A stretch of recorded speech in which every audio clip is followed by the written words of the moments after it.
നമസ്കാരം. ജോലി, കുടുംബം, സമൂഹം, സന്തോഷം, സമാധാനം.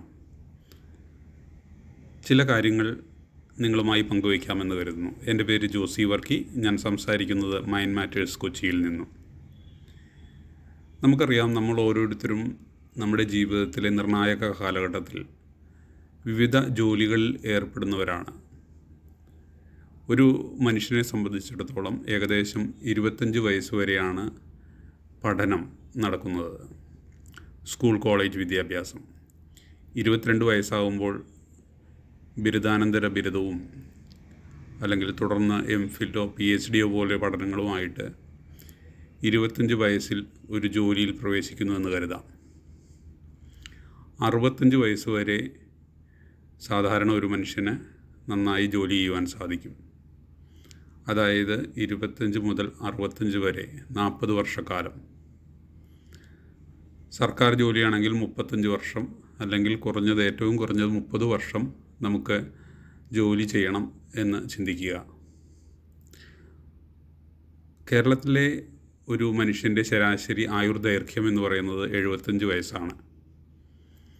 ഇന്ത്യയിൽ അത് 65 വയസ്സാകുമ്പോൾ കേരളത്തിൽ അത് 75 വയസ്സായി നിൽക്കുന്നു. ഉയർന്ന ആയുർദൈർഘ്യമുള്ള ഒരു സംസ്ഥാനമാണ് നമ്മുടേത്. അപ്പോൾ നമ്മുടെ ജീവിതത്തിലെ 75 വർഷത്തിൽ 35 വർഷം നമ്മൾ എന്തെങ്കിലും തൊഴിൽ സംബന്ധമായി ജോലിയുമായി തിരക്കിലായിരിക്കും. അതുകൊണ്ട് തന്നെ നമ്മളൊരു കരിയർ തിരഞ്ഞെടുക്കുമ്പോൾ, ഒരു ജോലി തിരഞ്ഞെടുക്കുമ്പോൾ വളരെയധികം ശ്രദ്ധ പുലർത്തേണ്ടതുണ്ട്. നമ്മുടെ ജീവിതത്തിൻ്റെ ക്വാളിറ്റി, നമ്മുടെ ജീവിതത്തിൻ്റെ സന്തോഷം, സമാധാനം, ഇതെല്ലാം ആശ്രയിക്കുന്നത്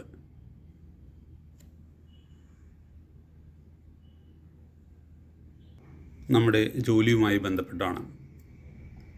ഞാൻ ചുരുക്കി പറഞ്ഞു വരുന്നത്, ഇത്രയധികം വർഷങ്ങൾ നമ്മൾ നമ്മുടെ തൊഴിലിൽ സമർപ്പിക്കേണ്ടതുണ്ട് എന്നുള്ള ബോധ്യം നമുക്കേവർക്കും ഉണ്ടായിരിക്കണം. ഇതുമാത്രവുമല്ല, നമുക്ക് ഓരോരുത്തർക്കും നമ്മുടെ ജീവിതത്തിലുള്ളത് ഒരു ദിവസം 24 മണിക്കൂറാണ്. ഈ 24 മണിക്കൂറിൽ 8 മണിക്കൂർ നമ്മൾ ഉറങ്ങുവാനായിട്ടോ വിശ്രമത്തിനായിട്ടോ ചിലവഴിക്കുന്നു. 8 മണിക്കൂറാണ് ലോക തൊഴിൽ നിയമം അനുസരിച്ച് ഒരു വ്യക്തി ജോലി ചെയ്യേണ്ടത്. അത് 9 മണിക്കൂറാകാം, 10 മണിക്കൂറാകാം. പിന്നെയുള്ള സമയം യാത്ര, നമ്മുടെ ദൈനംദിന ചര്യകൾ, നമ്മുടെ ഭക്ഷണം, കുളി, നമ്മുടെ കുടുംബവുമായിട്ട് ചിലവഴിക്കുന്നത്, നമ്മുടെ സുഹൃത്തുക്കളുമായിട്ട് ചിലവഴിക്കുന്നത്, ഇതെല്ലാം വളരെ തുച്ഛമായ സമയം മാത്രമേ ഉള്ളൂ. നമ്മുടെ ഏറ്റവും പ്രിയപ്പെട്ട നമ്മുടെ കുടുംബവുമായിട്ട് ചിലവഴിക്കുന്നത് 2-3 മണിക്കൂറായിരിക്കും. അതുതന്നെ ധാരാളമാണ്. പക്ഷേ നമ്മുടെ തൊഴിലിടത്തിൽ നമ്മൾ 8 മണിക്കൂർ കുറഞ്ഞത് ജോലി ചെയ്യുവാൻ നിർബന്ധിതരാണ്. 10-12 മണിക്കൂറും ജോലി ചെയ്യുന്ന ആളുകളും തൊഴിൽ ഇടങ്ങളുമുണ്ട്. അങ്ങനെ കണക്ക് കൂട്ടി നോക്കിയാൽ നമ്മൾ 30 വർഷം ജോലി ചെയ്യുന്നു, 8 മണിക്കൂർ നമ്മുടെ സഹപ്രവർത്തകരുമായി നമ്മുടെ തൊഴിലിടങ്ങളിൽ നാം ചെലവഴിക്കുന്നു. ഇതിൽ നിന്ന് മനസ്സിലാകുന്നത് എന്താണ്? നമ്മൾ ഏറ്റവും പ്രാധാന്യം കൊടുക്കേണ്ട ഒരു സ്ഥലമാണ് നമ്മുടെ തൊഴിലിടം. നമ്മുടെ കുടുംബത്തേക്കാൾ പ്രാധാന്യം നമുക്ക് നമ്മളുടെ തൊഴിലിടങ്ങൾക്ക് കൊടുക്കുവാൻ സാധിക്കണം.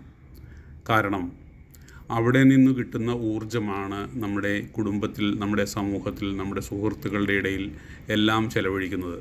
നമ്മൾ ഏറ്റവും അധികം സമയം ചെലവഴിക്കുന്ന ഇടത്ത് നിന്ന് ലഭിക്കുന്ന ഊർജ്ജം നമുക്ക് മറ്റിടങ്ങളിലും പ്രതിഫലിപ്പിക്കുവാൻ സാധിക്കും.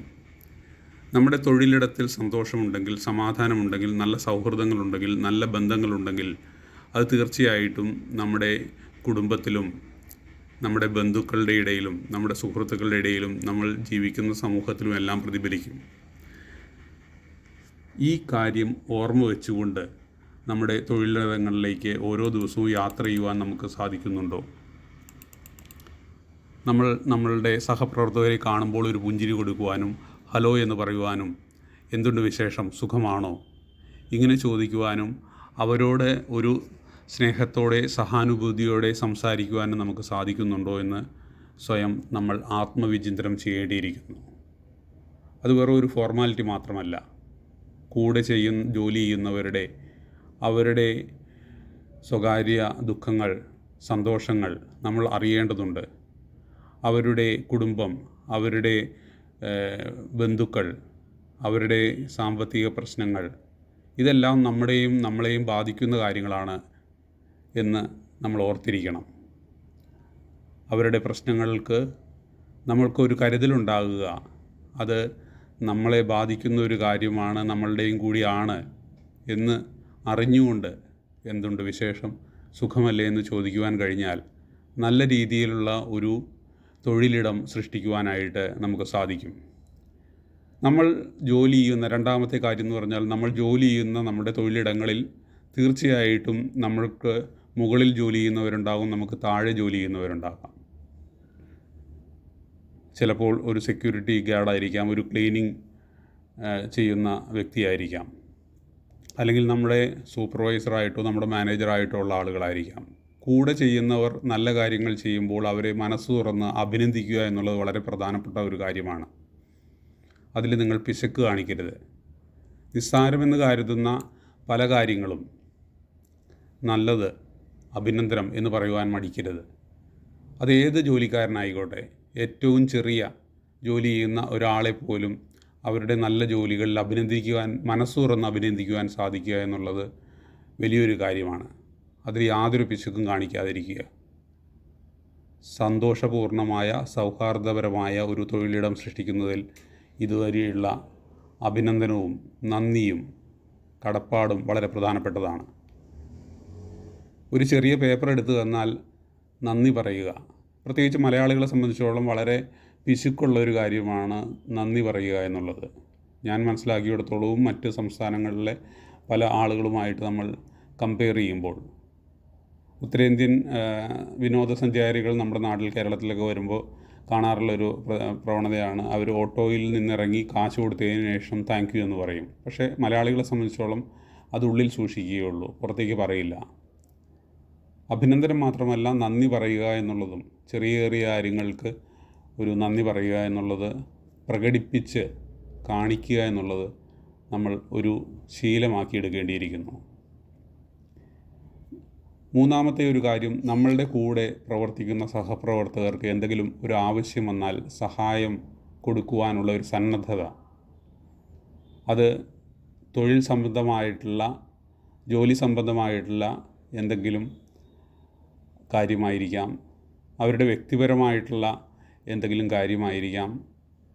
എല്ലാ കാര്യങ്ങളും സാമ്പത്തികം തന്നെ ആയിരിക്കണം എന്നില്ല. സാമ്പത്തിക സഹായം ചിലപ്പോൾ കൊടുക്കാൻ നമുക്ക് സാധിച്ചെന്നിരിക്കില്ല.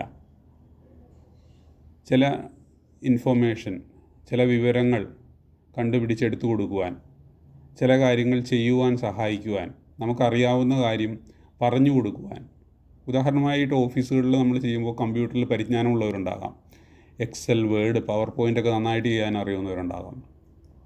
പക്ഷേ അത് മറ്റുള്ളവർക്ക് പകർന്നു കൊടുക്കുവാൻ ഒരു മടി കാണാറുണ്ട്. സഹായ സന്നദ്ധത തീർച്ചയായിട്ടും ഒരു തൊഴിലിടത്തെ സ്വർഗമാക്കി മാറ്റുന്നു. അത് കാണിക്കുവാൻ വിമുഖതയുണ്ടാകരുത്.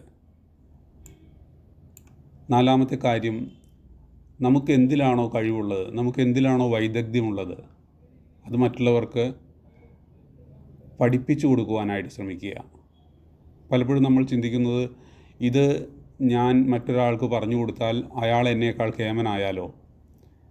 ഇപ്പോൾ ഒരു ഫോട്ടോസ്റ്റാറ്റ് എടുക്കാൻ എല്ലാവരും എന്നെയാണ് സമീപിക്കുന്നത്. ഞാനത് പഠിപ്പിച്ചു കൊടുത്തു കഴിഞ്ഞാൽ, അല്ലെങ്കിൽ ഒരു എക്സലിൽ എന്തെങ്കിലും ഡേറ്റ എൻട്രി ചെയ്യുന്നത്, ഫോർമുല ചെയ്യുന്നത്, അനലൈസ് ചെയ്യുന്നത് എനിക്ക് മാത്രം അറിയാവുന്ന കാര്യമാണ്. അത് ഞാൻ മറ്റൊരാൾക്ക് പറഞ്ഞു കൊടുത്ത് പഠിപ്പിച്ചു കഴിഞ്ഞാൽ എൻ്റെ പ്രാധാന്യം അവിടെ നഷ്ടപ്പെടും. ഇത് ധാരാളം ഓഫീസുകളിൽ കാണുന്ന ഒരു കാര്യമാണ്. അതിൽ ഞാൻ അടിവരയിട്ട് പറയുന്നു, നമുക്കുള്ള കഴിവും നമുക്കുള്ള അറിവും വൈദഗ്ധ്യവും മറ്റൊരാൾക്ക് പഠിപ്പിച്ചു കൊടുക്കുവാൻ, പകർന്നു കൊടുക്കുവാൻ യാതൊരു മടിയും കാണിക്കരുത്. നല്ല ബന്ധങ്ങളും നല്ല സൗഹൃദങ്ങളും നമ്മുടെ ഓഫീസുകളിൽ ഉണ്ടാകുവാനായിട്ട് തീർച്ചയായിട്ടും ഇതുപോലെയുള്ള പങ്കുവയ്ക്കലുകൾ കാരണമാകും. പുതിയതായിട്ട് നമ്മുടെ ഓഫീസിലേക്ക് വരുന്നവരെ നമ്മൾ എങ്ങനെയാണ് സ്വീകരിക്കുന്നത്? ഞാൻ 10 വർഷമായിട്ട് ഈ ഓഫീസിൽ വർക്ക് ചെയ്യുന്നു, അല്ലെങ്കിൽ ഞാൻ 20 വർഷമായിട്ട് ഈ ഓഫീസിൽ വർക്ക് ചെയ്യുന്നു. ഇന്നലെ പുതുതായിട്ട് ചാർജ് എടുത്ത ഒരാൾ നമ്മുടെ അടുത്തേക്ക് വരുമ്പോൾ നമ്മുടെ മനോഭാവം എന്താണ്? അവരെ നമ്മൾ എങ്ങനെ 2 കൈ നീട്ടി സ്വീകരിക്കുമോ? ഒരു ചായ കുടിക്കാൻ, അല്ലെങ്കിൽ അല്പനേരം സംസാരിക്കാൻ, അല്ലെങ്കിൽ ഒരു പുതിയ കാര്യം പറഞ്ഞു കൊടുക്കാൻ. അവരെ സ്വീകരിക്കുക, രണ്ട് കൈയും നീട്ടി ക്ഷണിക്കുക. ചെറിയൊരു ചായ ഇടനേരത്തായിരിക്കാം നല്ല ബന്ധങ്ങളുണ്ടാകുന്നത്. അവരെ പരിചയപ്പെടാൻ അങ്ങോട്ട് മനസ്സ് കാണിക്കുക.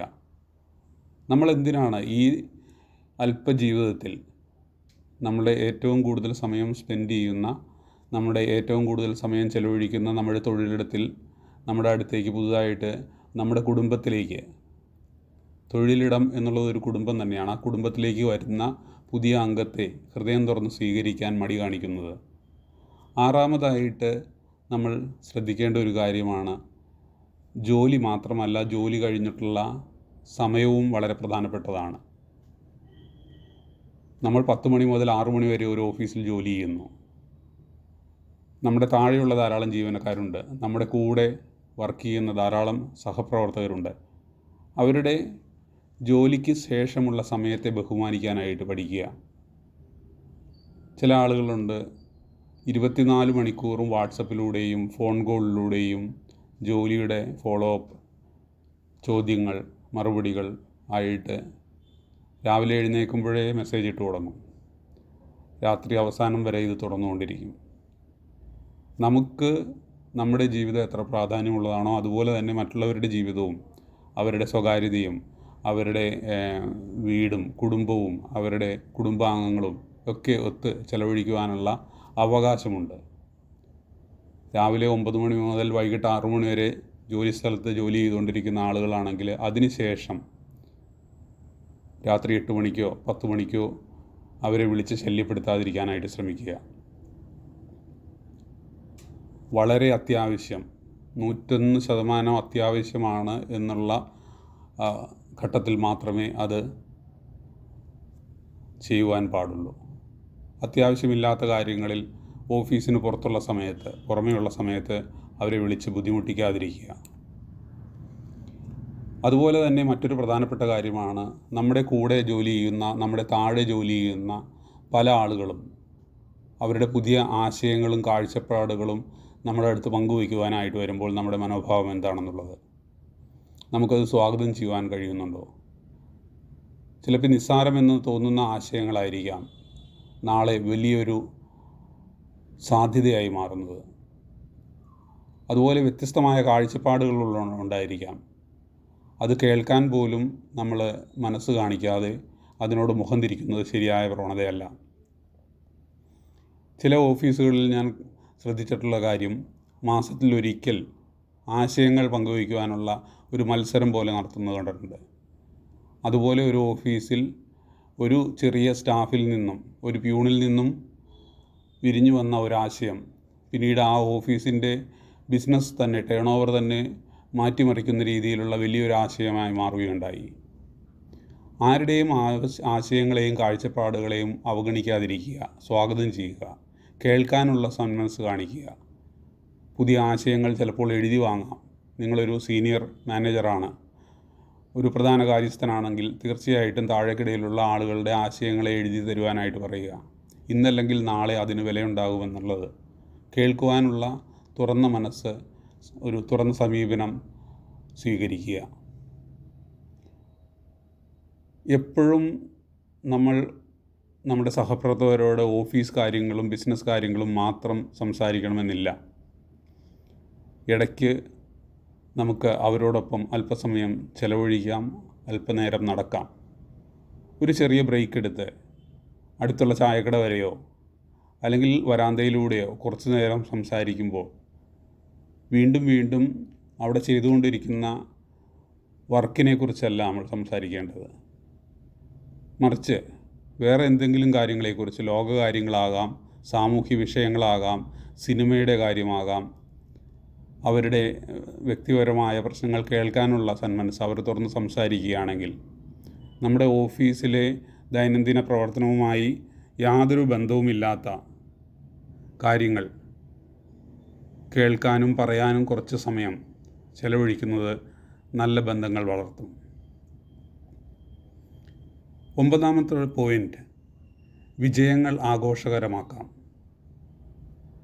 സഹപ്രവർത്തകരുടെ വിജയത്തിൽ ചിലപ്പോൾ അവർക്ക് ഓഫീസിൽ ലഭിക്കുന്ന പ്രൊമോഷനാകാം, അതല്ലെങ്കിൽ അവരുടെ വ്യക്തി ജീവിതത്തിൽ കിട്ടുന്ന ഒരു വിജയമാകാം, സന്തോഷമാകാം, കുഞ്ഞ് ജനിക്കുന്നതാകാം, വിവാഹമാകാം, കുട്ടികൾക്ക് എന്തെങ്കിലും അവാർഡ് കിട്ടുന്നതാകാം.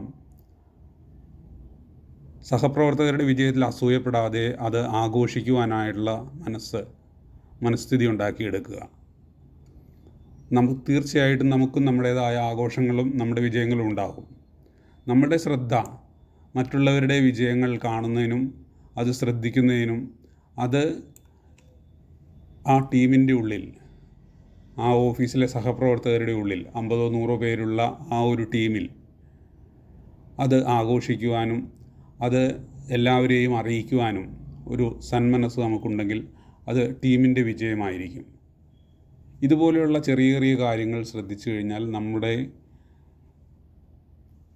തൊഴിലിടങ്ങൾ, നമ്മുടെ ജോലി സ്ഥലങ്ങൾ മനോഹരമായ, നമുക്ക് ഏറ്റവും ഇഷ്ടപ്പെടുന്ന ഇടങ്ങളായി മാറും. ഏത് ഓഫീസും സ്വർഗമായി മാറും. ഓരോ തിങ്കളാഴ്ചയും രാവിലെ ഓഫീസിലേക്ക് എത്തിച്ചേരുവാനായിട്ട് എല്ലാ ആളുകൾക്കും അതിയായ സന്തോഷവും താല്പര്യവും ഉണ്ടാവും. ഒരു ദിവസത്തെ അവധി അല്ലെങ്കിൽ 2 ദിവസത്തെ അവധി, ശനി ഞായർ അവധി അവർ ശരിക്കും ഓഫീസ് മിസ് ചെയ്യുന്ന അനുഭവമായി മാറും. ഓരോ ദിവസവും നേരം വെളുക്കുവാനും ഓഫീസിൽ എത്തിച്ചേരുവാനും എൻ്റെ സഹപ്രവർത്തകരെ കാണുവാനും അവരോട് സ്നേഹം പങ്കുവയ്ക്കുവാനുമുള്ള ഒരു ആകാംക്ഷ, ഒരു സന്തോഷം, ഒരു ജിജ്ഞാസ നമ്മളിലെവരിലുണ്ടാവണം. കാരണം ഞാൻ തുടക്കത്തിൽ പറഞ്ഞതാണ്, നമ്മൾ നമ്മുടെ ജീവിതത്തിൽ ഏറ്റവും അധികം സമയം ചെലവഴിക്കുന്നത് നമ്മുടെ സഹപ്രവർത്തകരോടൊപ്പം നമ്മുടെ തൊഴിലിടങ്ങളിലാണ്. അവിടം സന്തോഷപ്രദമായാൽ, അവിടം സ്വർഗമായാൽ തീർച്ചയായിട്ടും നമ്മുടെ കുടുംബങ്ങൾ സ്വർഗമാകും, നമ്മുടെ സമൂഹവും നമ്മുടെ പൊതു ഇടങ്ങളും സ്വർഗമാകും, നമ്മുടെ ജീവിതം സന്തോഷവും സമാധാനവും നിറഞ്ഞതാകും. എല്ലാവർക്കും നല്ലൊരു ദിനം ആശംസിക്കുന്നു. നിങ്ങളുടെ ഓഫീസ് ഒരു സ്വർഗമാകട്ടെ.